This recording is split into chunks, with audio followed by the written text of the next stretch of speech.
listening to Sweep the League.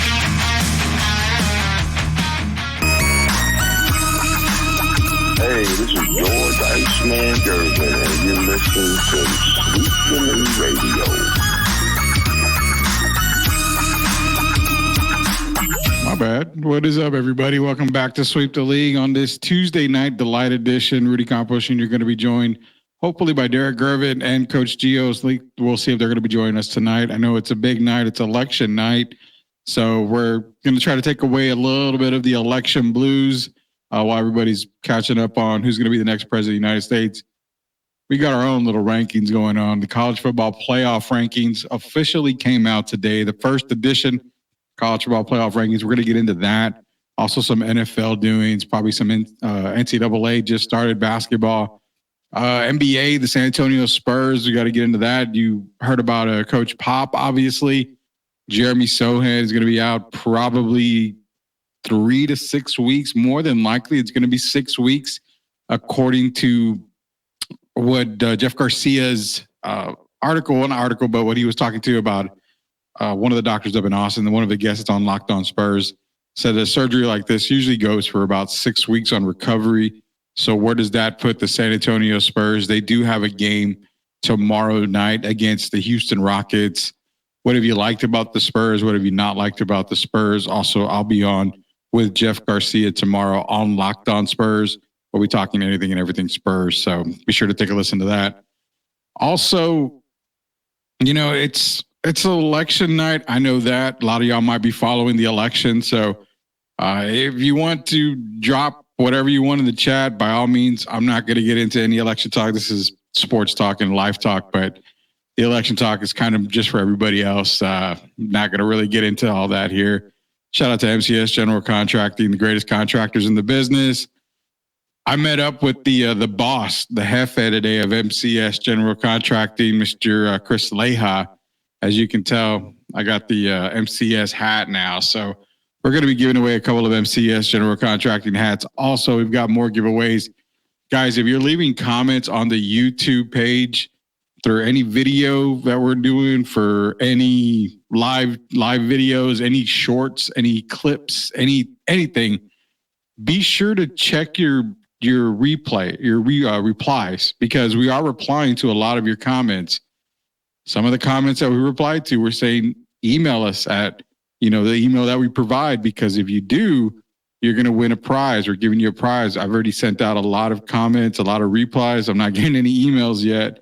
I'm checking every day and I don't get them. If I don't get any emails, we can't get a winner. So be sure to send an email to, if we reply to you, we're dropping an email. Send the email. I've got a Mike Tyson autograph. We got the Tyson Paul fight coming up. So got a Mike Tyson autograph that we'll be giving away. We've got gift cards galore. Burger Boy. We've got Lids gift cards. We've got tickets to Spurs games. If we get no replies, we can't give it away. We're just going to keep going. We're going to go to the next person. So I'm going to give everybody another week here to get their email sent in and to reply for the prizes, because that's the only way we can do it. We don't provide emails on YouTube. So when we go to YouTube, we select the winner. We're doing it by reply. So the more active you are on chat, and also with our subscribers, we're also to select a subscriber. So just be on the lookout. That's all I can tell you. We've already sent out probably 10 messages. So we need to get more replies from that, so that way we can start sending your gifts out. So I appreciate everybody here. Tim Gonzalez. I voted for Sweep the League, best podcast in San Antonio. I appreciate that, Tim.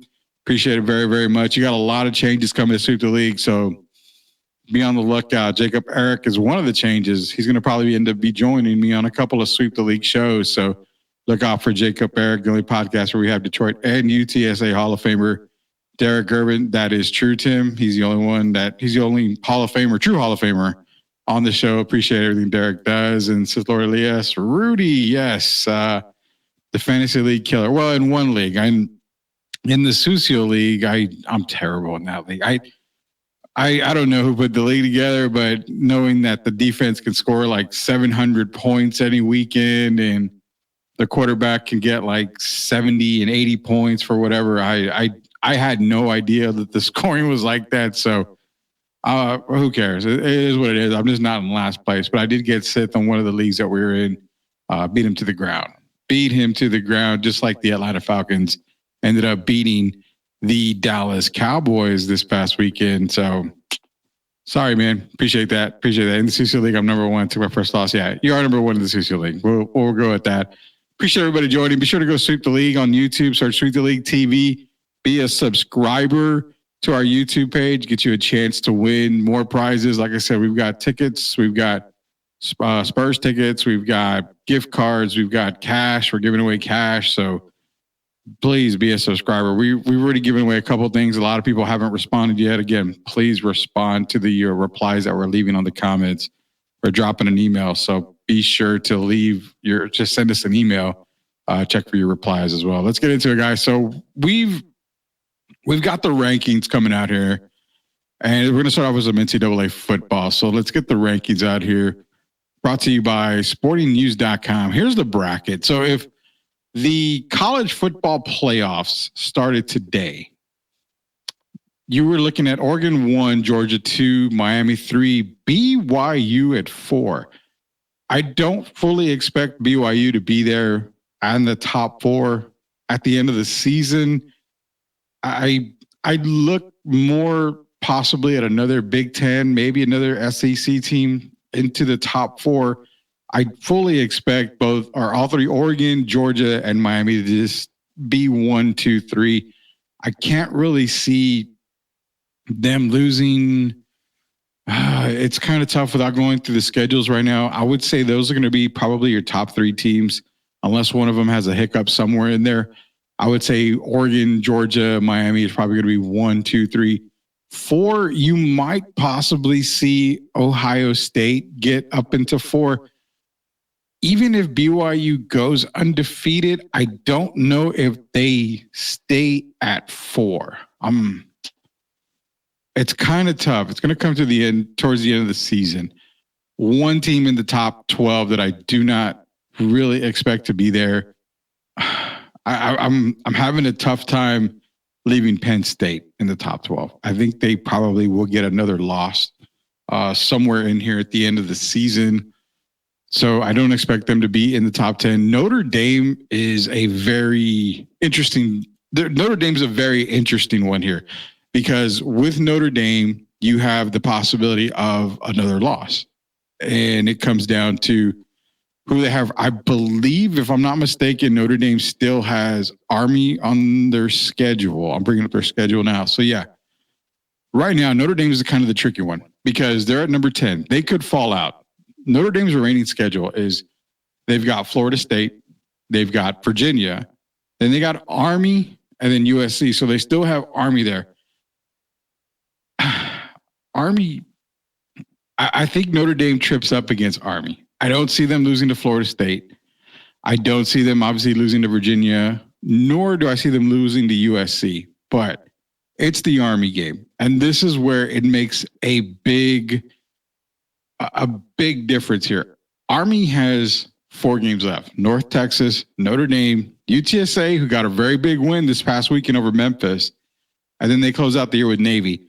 The Navy game at the end of the year would have meant a lot more and helped Army's resume had Navy just been a 1-loss team or really undefeated. So it hurts Army, but it also helps Army. If Army can beat North Texas, North Texas can put up some points. If they can get through Notre Dame and they beat Notre Dame, you've got to give careful consideration to put Army in there. Now, Army is only ranked number 25, and you're going to get all the backlash. You're not going to put Army in there. There's no way you can put Army in there. Army makes no sense to be in there. Well, that Notre Dame win is going to be huge. It's going to be a huge win for them because it'll be against more than likely a top team in the college football playoffs. Remember, Notre Dame plays Florida State. I don't expect Notre Dame to lose against Florida State. I expect Notre Dame to win against Florida State, keeping them in the top 10, top 12 for sure for the college football playoffs. Then it's like they play after that. Notre Dame plays Virginia. Expect them to win there. That's when they come back and they play Army after that Virginia game on November 23rd. So it's going to be a couple of weeks after that. can you legitimately put Army into the top 12? Well, if you look at the college football rankings, I mean, Boise State is at 12, obviously. So Boise State would stay in. Who else would you put above Army? I mean, you can go, SMU's another one. I know Tim mentioned SMU. Possibly you could move SMU up. A&M had a big loss to South Carolina. LSU's not looking good. Ole Miss is kind of up and down. Iowa State suffered their first loss. Pittsburgh suffered their first loss. Colorado is another team that you can kind of see spiking a little bit, but do they have enough to get in? It's tough. Honestly, personally, if Army runs the table, you've got to give them consideration. I don't think they move all the way up to 12. But if they beat Notre Dame, that should drop Notre Dame probably to 15th, maybe 14th in the rankings, moving a lot of people up. You've got to move Army within the top 20 if they beat a number 10 Notre Dame team in a couple of weeks. But again, Army's got to stay undefeated. They've got to really stay undefeated for the remaining of the year. So that's one to think about. Right now, looking at the matchups, Oregon, BYU, top part of the bracket, Miami, Georgia, bottom half of the bracket. Get into those first round games. Let's look at number 7 and number 10 right now. Penn State, Notre Dame. Franklin can't win the big game, as you can tell, arguing with fans this past weekend. If it's Notre Dame, Penn State, I would go Notre Dame in that game right there, setting up a Notre Dame, Georgia second round match. Bama, Texas, I would definitely take Texas over Bama, setting up a Miami, Texas matchup. That would be an awesome matchup right there. Ohio State, Boise State, I'm taking Ohio State. They're playing too good right now. They're a very dominant team in the Big Ten. I'm taking Ohio State. Genty, as great of a season as he's been having, it'll end in the first round. I would take Ohio State to go up against BYU. Indiana, Tennessee, I'm taking Indiana. Indiana's just been that team this year. And we called it at the beginning of the year. Coach Gio called it at the beginning of the year. He said, watch out for Indiana. Kirk Cignetti there, he makes a big difference. And you can tell. I mean, the closest game that Indiana has had is 42-28 is the closest game that they've had all year. I mean, that was against Maryland, and that was where they struggled in the first half against Maryland.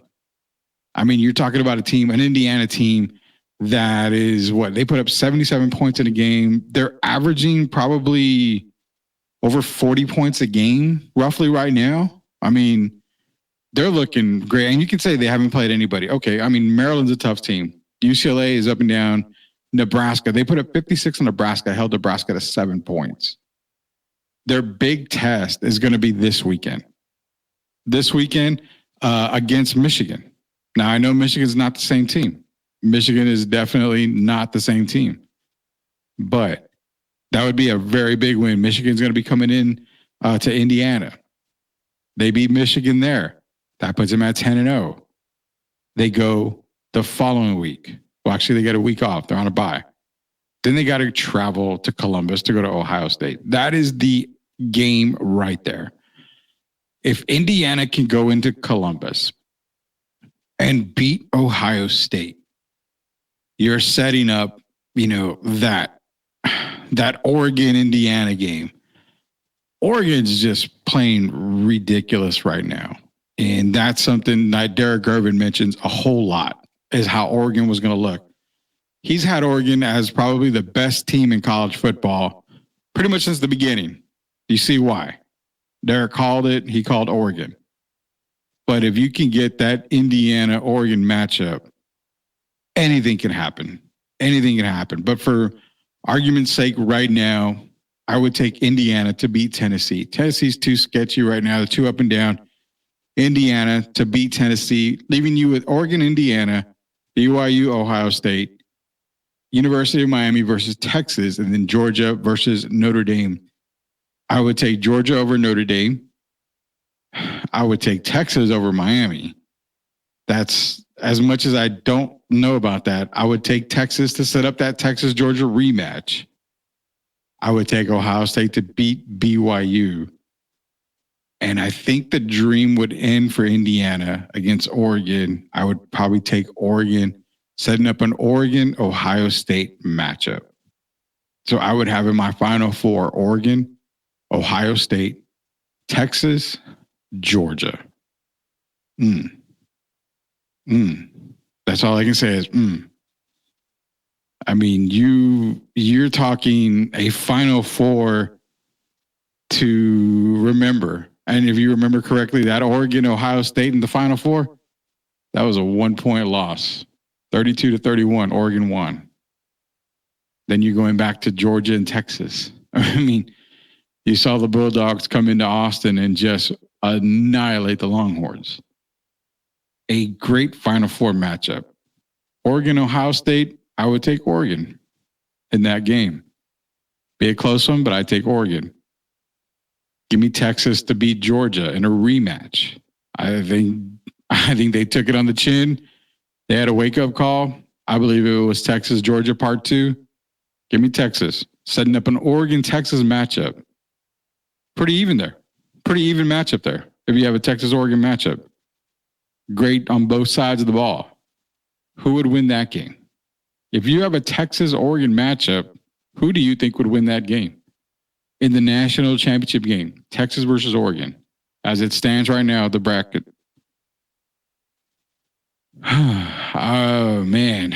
I'm going to go with the Longhorns. I took the Longhorns to win the national title this year. I'm going to stick with them. I'll take the Texas Longhorns to win the national championship, the 2025 national championship, the Texas Longhorns. That would be my pick. Oregon would be coming in second, runner-up. But this bracket is going to change a whole lot. Mentioned, you've got Indiana. They're at number 8 right now. They got a game against Michigan this weekend. So that's going to be huge in itself right there. That's going to be massive right there. Going over some other games. Purdue.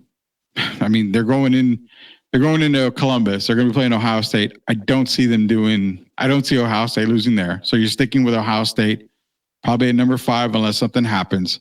Florida goes into Austin this weekend. Texas hopefully takes care of business there. They stay right where they're at in the college football rankings. Miami goes to Georgia Tech. Could that be an upset right there? That's one that we're going to talk about later in the season, or later in the week. The possibilities of Miami being upset by Georgia Tech, they're there. Georgia Tech's a 500 team. So it could be a tough matchup for Cam Ward. They've gotten lucky all season. So the possibility is there for possibly Georgia Tech to upset Miami. Georgia has a very big game this weekend. Georgia goes into Ole Miss, into Vaught-Hemingway Stadium, Oxford, Mississippi. Ole Miss, they could put up points. Jackson Dart. They can put up a massive amount of points. So is it a guarantee that Georgia is going to win over Ole Miss? It's not a guarantee. Another trap game right there that could possibly giving Oregon more than likely its second loss, dropping them, which if that happens, then who do you move up? I mean, whose win would be more impressive? Would it be Ohio State? Would it be Texas? I mean, Texas would play against Florida. Ohio State beats up on a bad Purdue team. So Texas would have a more moral victory overall if they won that game. Other matchups you got to look at. Colorado's being talked about. They're going into Texas Tech. That's going to be a tough game right there in itself. Oregon goes up against Maryland. I don't see them struggling right there. Tennessee plays against Mississippi State. I don't see a struggle there. As mentioned before, Notre Dame, Florida State. I do not see a matchup. A difference there coming in this week. Bama goes to LSU. That is another game that you can look at as possibly being a tough matchup for Alabama. Which LSU team comes out and plays? I mean, that has a lot of significance there when it comes to the rankings in the CFP. So you got to pay close attention to that. Washington, they go into University Park, Pennsylvania, Beaver Stadium. They're playing Penn State. Penn State coming off a loss. Washington 5-4, trying to get to 6 wins, trying to get to that bowl game. That's another game to watch right there. I don't expect Penn State to lose. But then again, coming off of a loss, you have no idea what we're getting. BYU going into Utah. You throw the records out right there. That's another big game there. Utah's struggled all season long. Can we see a BYU upset there? This weekend's going to be huge. And I think Tim made a point here. You're going to see a lot of different rankings until we get to the actual end of season. So the thing that we've got to understand is this is just week one of the rankings. It's week one. Not even going to worry about it. But going into week one of the college football playoff rankings, I see Texas winning the whole thing still. I like the matchups. Longhorns shouldn't be scared of Bama. I think Bama's very vulnerable. Again, they may even be a 3-loss team after this weekend when they play against LSU. So Bama's vulnerable. The matchup I love the most probably in the first week is, if it ends like this, I like the Notre Dame-Penn State matchup. I think that would probably be a really close game. The Indiana-Tennessee game, as good as that might be, the way Indiana's played all year, I could expect them to put up a ton of points. And I wouldn't even be surprised in the second round if Indiana played Oregon in this hypothetical matchup here. I wouldn't be surprised if Indiana won as many points as they put up on the season. And as good as Curtis Rourke has been looking, I can see them competing with Indiana or with Oregon right there, Indiana. So again, I love the matchups. I love the first week matchups. Just loving it. Just loving it. There's going to be a lot of games to watch this weekend. We're going to go over a lot of these games. Probably this Friday, we're going to do our Friday pick'em. So we're going to go over a lot of these top 25 games, see what kind of impact that they're going to have on the rest of the season. Are they going to make a huge impact? We're going to get into that here. But for right now, we're going to take a commercial break. When we get back, got to bring up the Spurs news. We got some Spurs news to get into. Pop saying, for the coaching staff basically saying that Victor Wembanyama is going to be a face-up type of player. How does that make you guys feel? A lot of us feel like he should be in the post. They should be working in the post a lot more. Is that anything that you guys like? Also, the fact that Jeremy Sohan is going to be out probably minimum 3 weeks, more than likely going to be 6 weeks. And also Coach Pop with a health scare. We're going to get into all that here in just a little bit.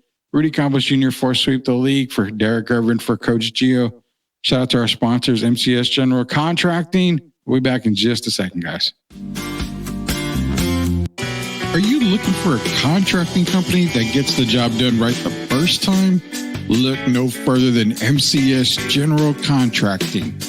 MCS specializes in top quality concrete work, including patios, driveways, foundations, and swimming pools. The team of experts are dedicated to delivering exceptional results and unparalleled customer satisfaction. At MCS General Contracting, they're not just hardworking, they're local. Based in San Antonio, they are committed to building relationships and trust within the community. That's why MCS guarantees your satisfaction. They pride themselves on getting the job done right the first time, every time. So why wait? Contract MCS General Contracting today to schedule your project and experience the difference for yourself. MCS General Contracting, building a better San Antonio, one project at a time. Proud sponsors of Sweep the League. Are you a hockey fan looking for the latest on the Edmonton Oilers, Pittsburgh Penguins, and NHL news of the week? Barry and Carson Best bring it all to you on the Best Boys Center Ice podcast.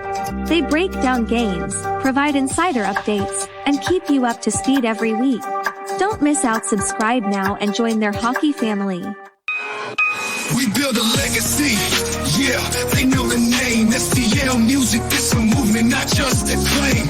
Loyalty, respect, that's the code we honor. In the face of adversity, we stand stronger. We build a legacy, yeah, they know the name. STL Music, this a movement, not just a claim. Loyalty, respect, that's the code we honor. In the face of adversity, we stand stronger.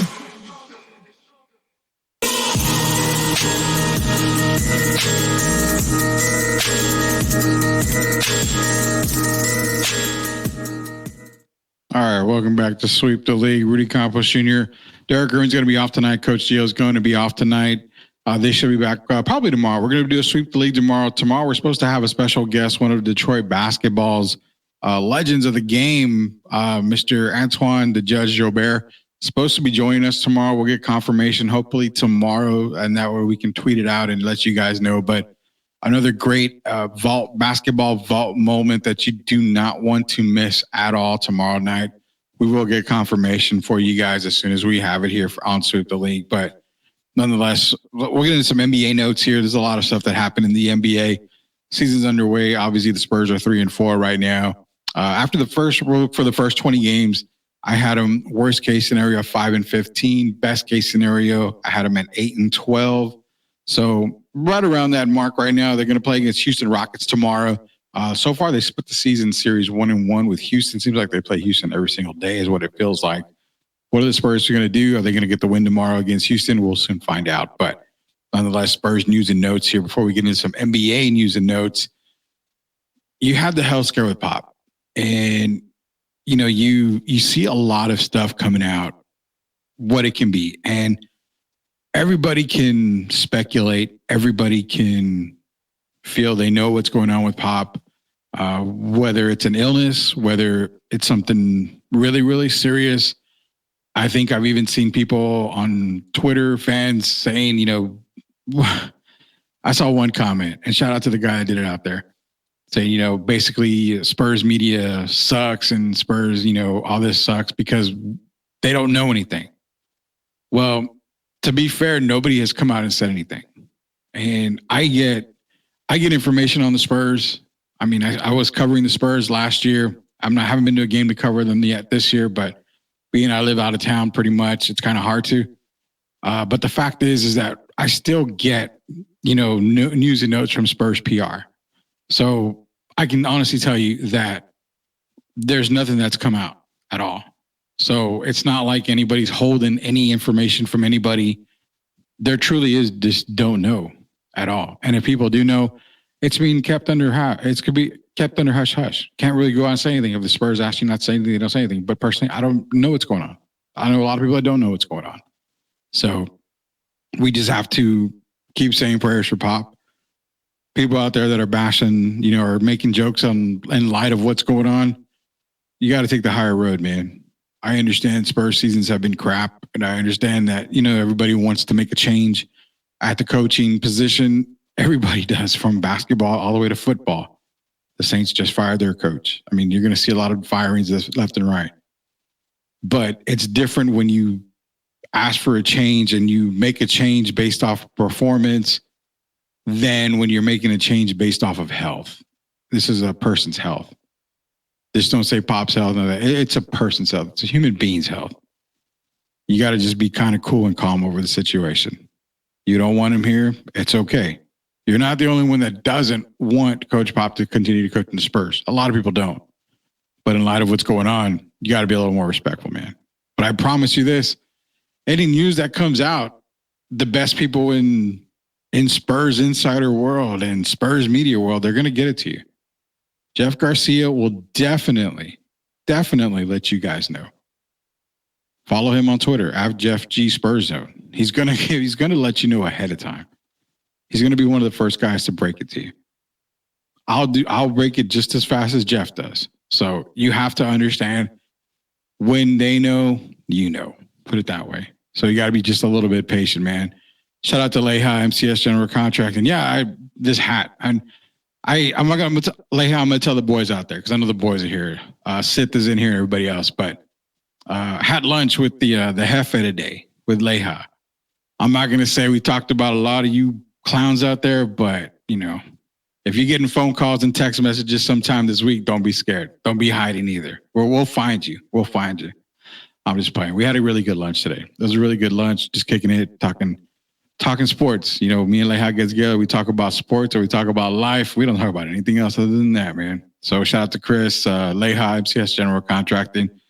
We're giving away some caps. We have the all black caps. I love it. We got the all black caps on this show. So, you know, we wear black, man. It looks slimming over here, and I got to look a little slimming. I put on a few more pounds, so I got to look super slimming. So shout out to Leha. Appreciate you joining tonight, Chris. And also, again, shout out for the hats and MCS General Contracting, 100% backed by Sweep the League.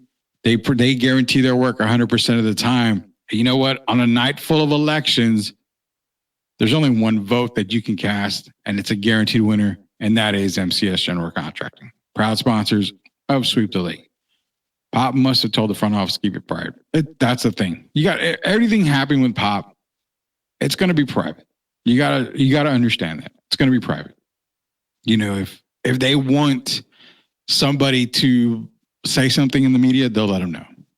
They'll let you know eventually. You know, for all we know, it could have been the flu. You know, sometimes when you get the flu, it brings you to your knees, man. You know, it brings you down big time. We don't know. So just say a prayer for Pop that everything will be okay. That's big facts, 100%. Yes, sir. 100% big facts there. So on the Pop situation, let it play out. Just let it play out. See what's going on. If it comes to the point where Pop can't coach anymore, they'll let you know. They'll let everybody know Pop's not going to be able to return this season. You know, he's going to take some time off. Let it happen. Just let it happen. Let the season play out the way it's going to play out. Jeremy Sohan, 3 to 6 weeks roughly on that surgery on his thumb. Can you honestly say that Jeremy's probably the best player on the Spurs team right now? I think so. That's kind of bad when you have Wemby, but I looked at it like this. Is Jeremy so good because other teams don't respect his game? Hence, gets to the basket a little more. They kind of lay off of him on defense, daring him to shoot. He is playing more aggressive. I'll give him that. He's playing a lot more aggressive, and I'm not taking anything away from him. If you're balling, you're balling. I don't care if the defense doesn't respect you or not, but you're balling, you're balling. Shout out to Jeremy on that. But is it a huge loss? We're going to find out. We're going to find out how big of a loss it is. Where do you replace him? Do you start Zach Collins? Do you start Mamu? You know, do you bring Keldon in? Run a little small ball with Keldon, Harrison Barnes, Chris Paul, Champagny, and Victor. I mean, you can go small ball. Do you... I don't know. It's hard to say. I don't know what lineup you're going to get, especially when you have the uncertainty with Coach Pop. You have Mitch Johnson in there.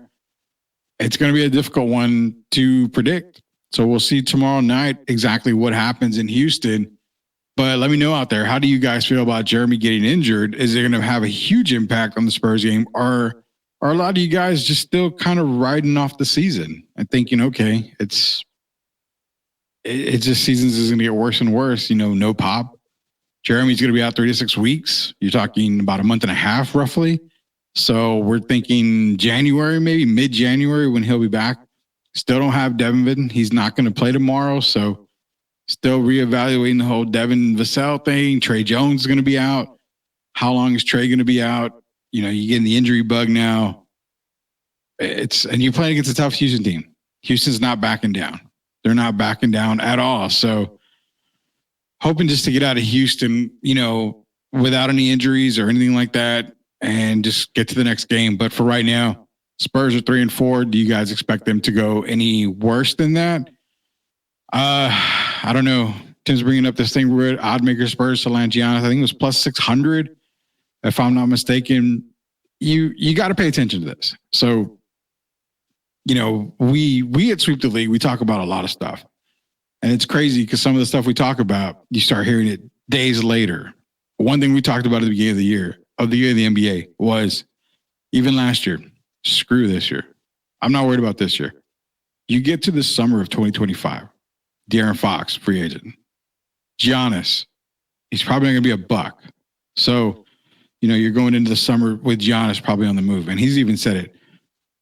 If we're not going to win, basically, I'm going to, I want to be traded, or he's going to be asked to be traded, or he feels that he's going to be moved, is what he came down to.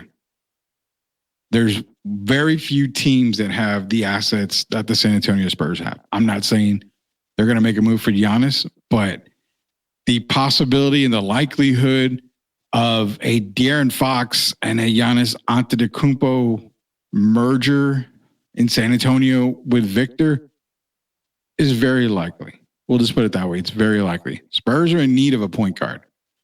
Shy of getting the top 3 pick where they can possibly get Dylan Harper from Rutgers, De'Aaron Fox is not a bad pickup. So I know Atlanta's struggling right now. Spurs are struggling right now.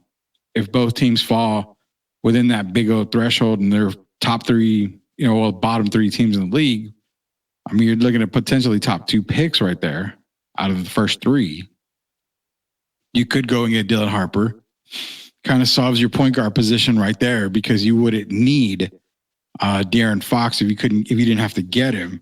But you could also go De'Aaron Fox and, as Tim mentioned, Cooper Flagg and also Ace Bailey, BJ Edgecombe from Baylor is another guy you got to look at. 2025 is stacked, but the Spurs have so many assets going into the summer. It's not even funny.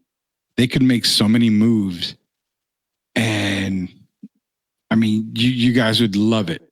Absolutely love it. Lauri Markkanen is probably going to be another name that's going to be thrown around in the offseason again. There's a lot of different names in 2025 that can be thrown around. Think about it. Ainge probably wants a top 3 pick if he can't get one with Utah. If the Spurs have 2, you can move one of them for Lauri. I'm sure Ainge would want that. But that's what we are getting at when it comes to Giannis, Tim. I mean, Giannis in the Spurs uniform, the possibilities there, how do you play them?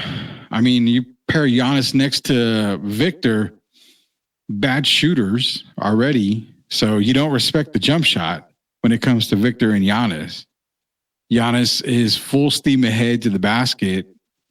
Victor's a little bit more crafty. He's got a very good perimeter game. He can handle the ball. Problem is that a lot of teams, a lot of coaches have already schemed for Victor. So they're throwing they're throwing shorter guys at him that can body him up and push him out to the perimeter of the court.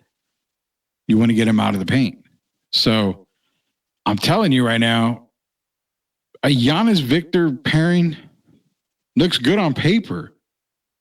But man, and on a team that already sucks at shooting the ball, I mean, you're adding more bad shooting. So it just depends. Bring me Giannis and the league is cooked. I agree with that, but I like the point, but you're going to have somebody like a De'Aaron Fox to help them out. Control the ball, control the pace of the game. I don't think Chris Paul is going to stick around. I mean, if he does, he may with a Giannis and Victor pairing. I mean, he may want to stick around for another year. But a Giannis-Victor pairing is going to need a very good ball handler, a very good guy that's going to be able to, run the team, dictate where players need to be, a very good, savvy leader, veteran on the team who can run the point guard position. Chris Paul's one. De'Aaron's the guy we talk about. Could you get Dylan Harper? I like that a lot. A young point guard. You could. I mean, I'm gonna throw this out there. If you guys don't like it, like what's his name? Ron Burgundy said, "Hey, I'm gonna throw it out there. If you don't like it, throw it back." If you were going into the draft and you were able to draft Dylan Harper, a starting 5, and you were able to go get a Giannis Antetokounmpo, you're talking. I would go with Dylan Harper, Stephon Castle, Harrison Barnes, Giannis, Victor. I kind of like that 5 right there, if you can make it happen. Plus, if you have another top 3 pick, the possibilities of Cooper Flagg or an Ace Bailey, I mean, that basically puts your rebuild from here to bam to there. Like you're probably top 5, maybe top 6 minimum on the way in the Western Conference if you're able to do something like that. Chances of Giannis coming to San Antonio, slim. It's slim, but it's not slim like in the 10% range. I would say probably 25%, 30% that it happens. It would have to be a trade. I don't think he would just come here voluntarily. Bring me Trae Young to FMW ball. The Trae Young thing is very interesting. Very interesting because you could pair a Trae, you could pair a Giannis, and you could pair a Victor. All 3 guys, they kind of make sense. Trae, I'm going to go on the apology tour, the Rudy Campos apology tour, because I do owe an apology to Trae Young. I was totally against Trae Young coming to San Antonio. I did not believe that it would work. Trey's kind of grown on me a little bit here.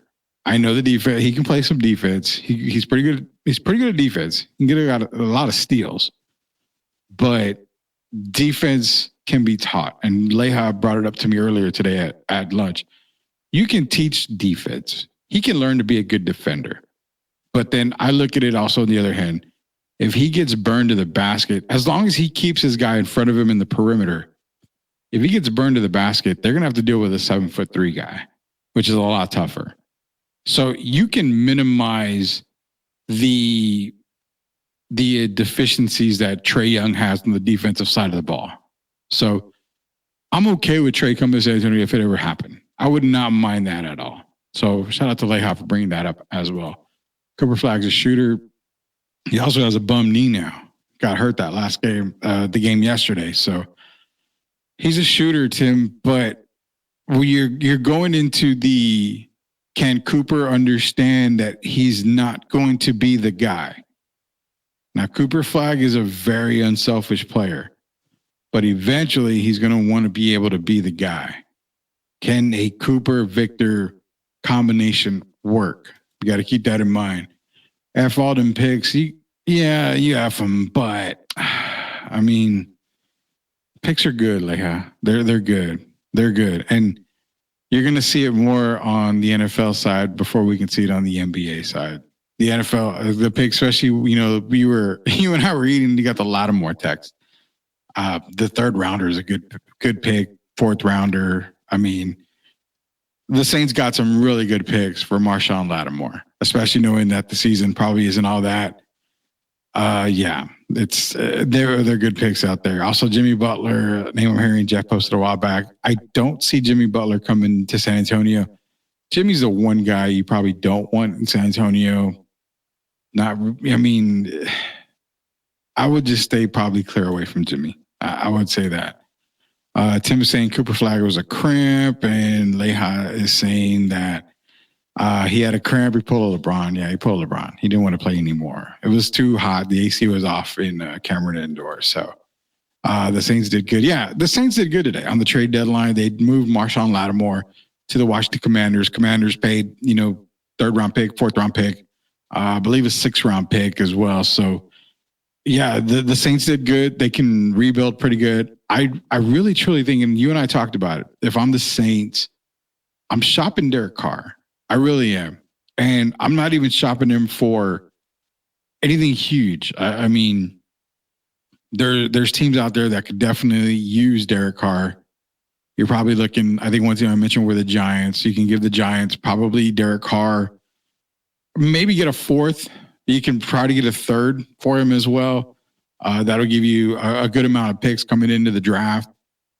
Other teams, it'd be kind of hard to maybe trade Derek Carr to, but another guy that you and I mentioned was, Cam Jordan. I know Cam Jordan is the heart and soul of the Saints, the New Orleans Saints, but at this point of his career, it's almost as if you just say, thank you for all you've done. We're going to move you on more than likely to a contender, because a contender is going to jump all over the Jordan drain. So you're going to get some really good value for Cameron Jordan. And I would say as the Saints go, they need to go into full rebuild right now. They need to sell. I truly would honestly even shop. I would have shopped Alvin Kamara as well. We don't know. They probably did put all these guys out there. Nobody took the bait. Nobody wanted them. They probably didn't get what they were expecting in return for those guys. So I would have probably put them all on there if they didn't, and see what you could have gotten. Nonetheless, I think the offseason is going to be big for the Saints. I think you may see a couple more moves coming. But a full rebuild is probably something you need to look into. You've got the offensive line. You need to add a couple more pieces. The defense isn't bad at all. You can add a few more pieces. You've got two great quarterbacks in Haener and Spencer Rattler. So you're set there. Olave, he's got to be put in the right position. They've even got, oh God, my mind's drawing a blank, but they got another guy there. Let me bring it up here that I really, truly love. And he played Where is he? Well, you have Rashid Shaheed. There was another guy there for the New Orleans Saints, but nonetheless, you can get a whole good amount of players through the draft to help build the New Orleans Saints right away. So I would say probably in the offseason, just kind of move on from a lot of these players, just slowly but surely add picks for the New Orleans Saints for this upcoming offseason and in the next season.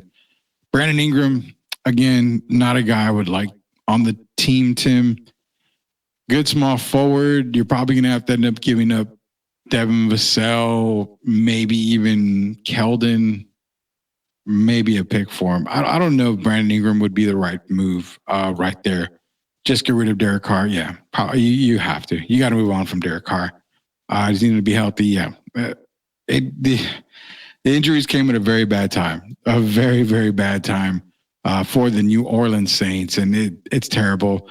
Speaking of, trades, you had Smith being traded from the Browns to the Lions. You had to replace Aiden Hutchinson, and Zadarius Smith is that guy. He was one of the guys that I mentioned that you probably will see in the trade on the trade deadline, and he was actually moved to the Detroit Lions. So you needed to replace Aiden. You couldn't get Max Crosby.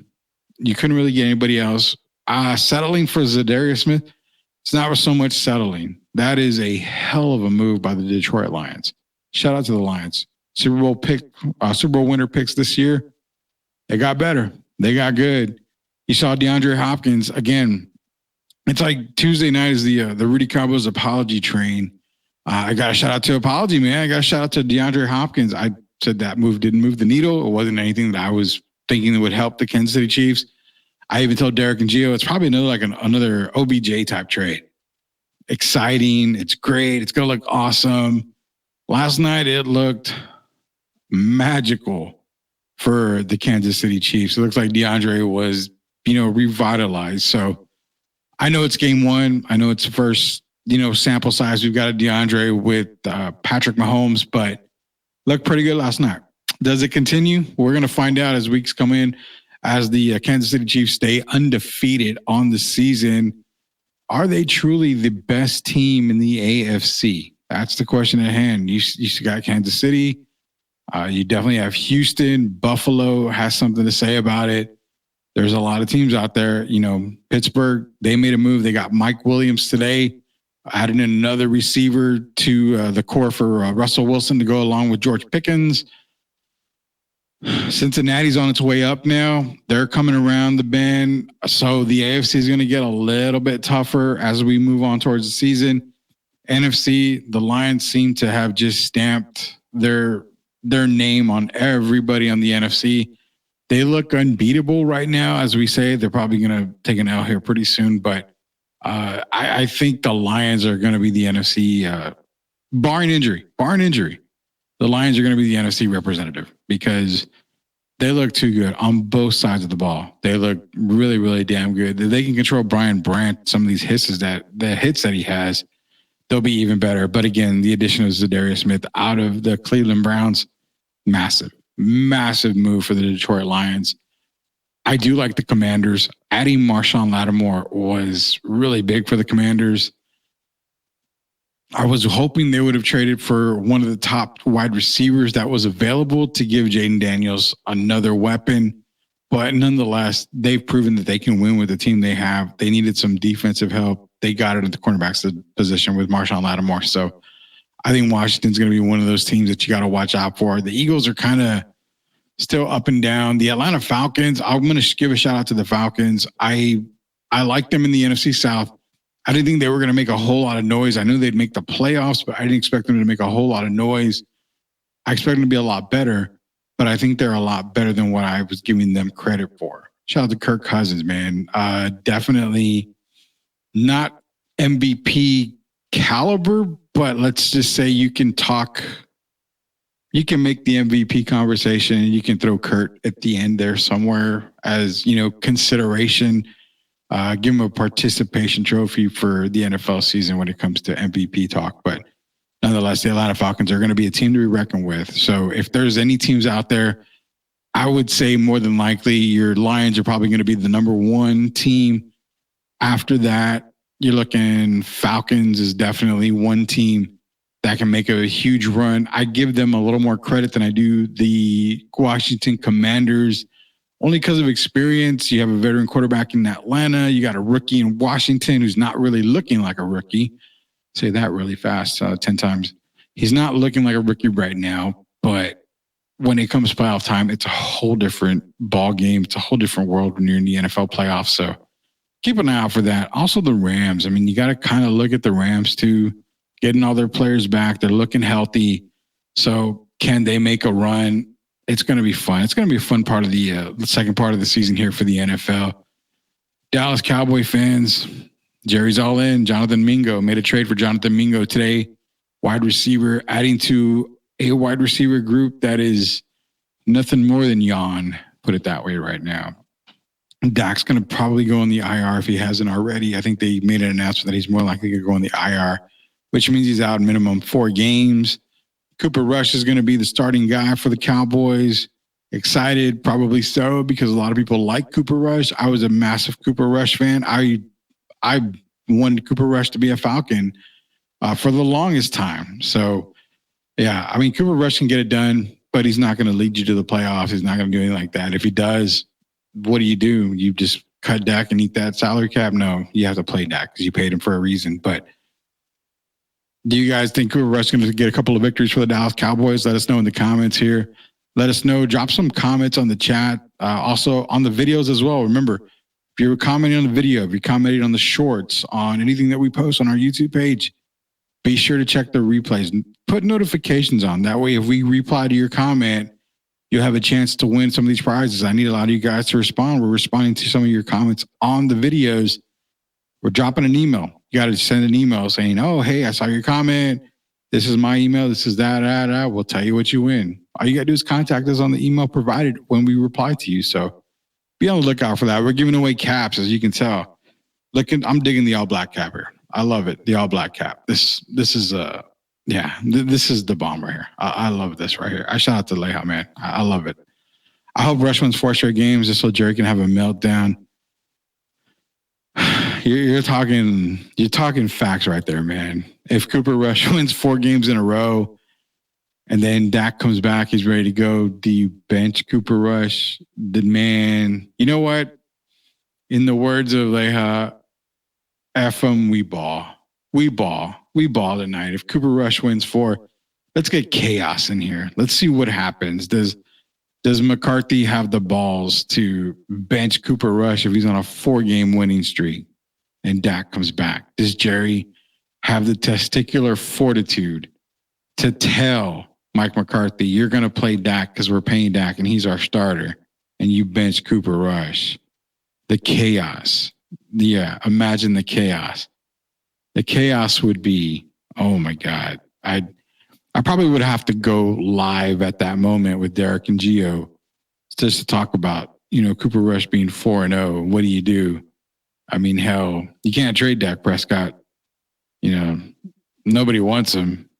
It's pretty bad. It's like, can't even give him away probably. So let's imagine the chaos, man. But for right now, there's a lot of chaos going on in the country. Obviously, the elections are going on right now. So with that in mind, guys, we're going to cut the stream short today. We're going to cut the show short today. We'll be back tomorrow night. Normally Wednesday nights are another nights that we're off, but we will be back tomorrow night with Sweep the League. Hopefully Derek Irvin's feeling a little bit better. He can join us tomorrow. We are anticipating Detroit basketball. We can't even say legend. Let's just say super massively big time legend Detroit basketball player Antoine the Judge Jobert supposed to be joining us tomorrow night. We'll get confirmation tomorrow and make sure he can join us. If he does and he's able to be here tomorrow with us, we'll have him on the show. We're going to talk a lot about Detroit basketball, something that Derek Gervin, obviously, and George Gervin are a part of. The history of the basketball aura in Detroit. So it's going to be a massively good conversation. We'll relive some of the Detroit days for Derek Irvin, but also with Antoine the Judge, Jobert, hopefully tomorrow. But again, we will have confirmation. That way you guys can tune in tomorrow. Also, go back and check some of our past episodes. We got Mario Ellie, Speedy Claxton, Dante Mathis, Pete Babcock. Shout out to Pete. We're going to get Pete Babcock here probably within a week or two. We're going to get Pete back on the show, kind of open up that NBA vault. He was a former NBA GM for the Denver Nuggets. So, I mean, he has a ton of stories to tell, and we love every single story when it comes to Pete Babcock. So be sure to look for the rest of it. More guests coming out. Be sure to check out Sweep Unplugged, the brand new podcast that's been released. We've got 3 episodes in. We've got another 8 or 9 coming up. So be on the lookout. It's basically unplugging ourselves from the everyday sports life that we talk to you here in the evening on the main show, bringing you live actors, entertainers, authors. I mean, just all walks of life. That way to kind of get you a break from everything that we do here at Sweep the League. Also, shout out to Iron Refocused Radio. They just got done releasing an interview with WWE NXT stars. So big things happening for Sweep the League Network and Iron Refocused Network. Major things happening. Be sure to go to YouTube, search Sweep the League TV, be a subscriber, search Iron Refocused Radio, be a subscriber there. All the content you want. Wink, wink, hint, hint. This network is getting big. We've got more podcasts, different voices, different personalities. You guys are going to be ready. You just be ready for it. Be ready for it. 24 hours of sports talk and other talk, live talk and everything. So just be ready, guys. Be ready. I promise you. Appreciate you guys joining me tonight for kind of an off night here at Sweep the League. But again, elections going on. We're going to cut it short. Everybody in America, be safe. All I can say is on political wise, whoever wins, just hope for the best. You know what? We're all going to go to work tomorrow morning, whether he wins, whether she wins. It doesn't matter. We all go to work tomorrow. Love one another, man. We got to be our friends. No more enemies. No more family against family. Nothing like that. Peace, everybody. Love everybody.